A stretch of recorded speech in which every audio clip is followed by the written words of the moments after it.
CM Chandrababu Naidu గారికి, deputy CM Pawan Kalyan గారికి, లోకేష్ గారికి మీ పాదాభివందనాలండి. నేను అంబేద్కర్ కోనసీమ జిల్లా మందపల్లి, కొత్తపేట మండలం మందపల్లి నుంచి మాట్లాడుతున్నానండి. మేము శనేశ్వరుడి గుళ్ళో అర్చకురాలనండి.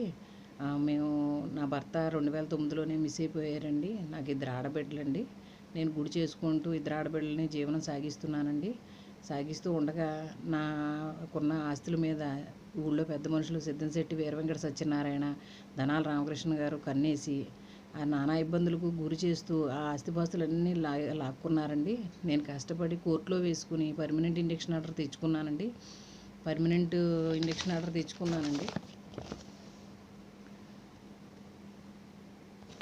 తెచ్చుకున్నానండి. దేవస్థానంలో కూడా అలాగే ఇబ్బంది పెడుతుంటే నేను ఏసీ గారి దగ్గర నుంచి పర్మనెంట్ది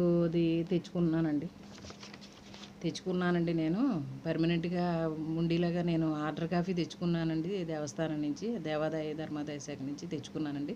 నేను వంతు చేసుకుంటున్నానండి. వీళ్ళు స్థలాలు అన్యాక్రాంతం చేసేసి నా బిడ్డలిద్దరిని నన్ను బతకని అక్రమంగా నిర్మాణాలు చేసేస్తున్నారండి. పర్మనెంట్ ఇంజక్షన్ ఆర్డర్ ఉన్నా కూడా ఆ స్థలాల జోలికి వెళ్ళి ఇళ్ళు కట్టేసి గోడలు కట్టేసి నానా ఇబ్బందులు పెట్టేస్తున్నారండి. 2 ఆడబిడ్డలు ఉన్నారు. నేనని దేహి అని కూడా నా జోలికి రావద్దని ఆ స్థలం దగ్గరికి వెళ్ళి మరీ దేహి కాళ్ళు కూడా పట్టుకున్నానండి. అయినా సరే వాళ్ళిద్దరూ తన్నేసి నానా ఇబ్బంది పెట్టి చీర పెట్టుకుని లాగి నానా ఇంకా ఇబ్బందులు పెట్టారండి. నేను చెప్పుకోలేని స్థితిలో ఉన్నానండి, శారీరకంగా మానసికంగా. ఈ ధనాల రామకృష్ణ గారు, సిద్ధంశెట్టి వీరవెంకట సత్యనారాయణ గారు కూడా నన్ను వదిలిపెట్టి ఇలా లేరండి, చంపేస్తానంటున్నారు.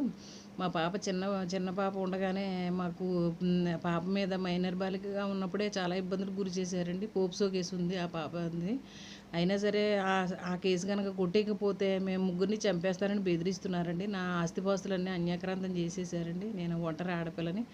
నన్ను మీరే కాపాడాలండి. దయచేసి ఈ బాధను అర్థం చేసుకుని కొంచెం న్యాయం చేస్తారని, బిడ్డలిద్దరిని కాపాడతారని. మీరు కనుక న్యాయం చేయకపోతే 2 ఆడబిడ్డలతోటి నేను ఆత్మహత్య తప్ప శరణ్యం నాకేమీ లేదండి. వాళ్ళు నన్ను వదిలిపెట్టనంటున్నారు.